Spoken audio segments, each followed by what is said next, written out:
Yaşasın İslami direnişimiz. Yaşasın İslami direnişimiz. Ne haber ya? Şeyler aynı şeye denk geliyor.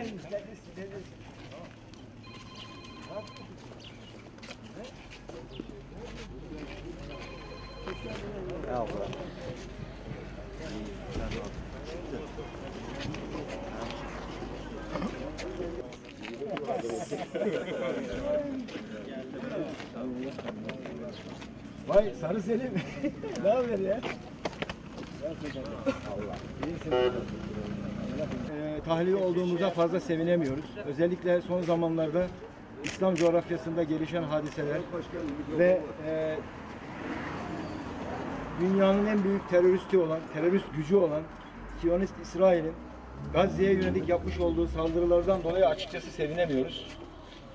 Dolayısıyla tahliye olmak, belki biçimsel de olsa özgür olmak iyi bir şey. Ama dediğim gibi bizim yüreğimizin bir tarafı kanıyor. Ve içeride de, cezaevinde de 28 Şubat mağduru olan pek çok kardeşimiz var. Hiçbir şiddet eylemine karışmadıkları halde sadece çok basit İslami faaliyetlerden dolayı, İslami hassasiyetlerinden dolayı yapmış olduğu bir takım faaliyetlerden ötürü silahlı örgüt üyesi olmaktan cezaevlerinde yatıyorlar.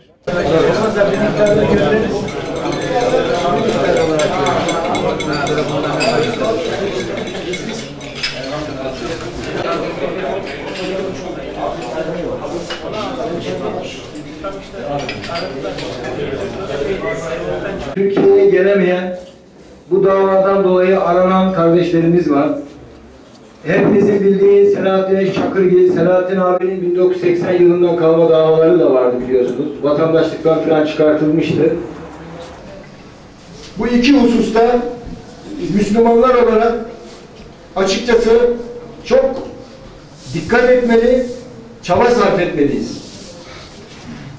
Özellikle Kürt meselesi ve çözüm süreciyle ilgili hükümet gördüğümüz kadarıyla hala PKK'nın dışındaki unsurları muhatap kabul etmiyor. Bir kere bunun böyle olmaması gerektiğini her halükarda ve her vesileyle bizim hükümet mensuplarına sesimizi yükselterek ifade etmemiz gerekir. Eğer sorun sadece PKK sorunuysa hükümetin yaptığı doğrudur. Ama eğer sorun PKK sorunu değil de Kürt meselesi ise, Kürdistan meselesi ise o zaman hükümetin yaptığı doğru değildir.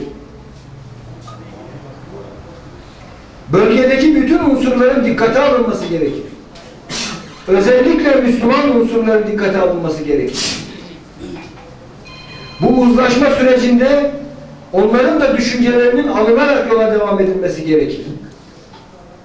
Bugün 20 yıldan fazladır cezaevlerinde yatan Müslümanlar var. İslami Hareket davasından yatan kardeşlerimiz var. Hizbullah davasından yatan kardeşlerimiz var. Hizb-ut Tahrir'den yatan kardeşlerimiz var. İbn-i davasından yatan kardeşlerimiz var. Bizim yargılandığımız Tevhid Selam davasından yatan kardeşlerimiz var. Malatyalılardan hakeza yatan kardeşlerimiz var.